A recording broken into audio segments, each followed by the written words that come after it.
في اللغة العربية يعني فهيم، يعني فاهم. في المعالم أكو الفقه في اللغة الفهم، كتاب معالم الدين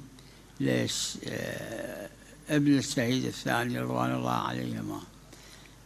الفقيه في اصطلاح الروايات يعني العارف بالأحكام، الظاهر هذا، وهذا الظهور حجة.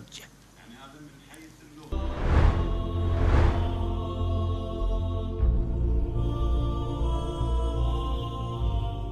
الفقيه اللي النبي صلى الله عليه وآله يقول، أو الإمام عليه السلام يقول، يعني الفقيه في الأحكام الشرعية، يعني اللي يعرف الأحكام الشرعية فالنسبة جيدة.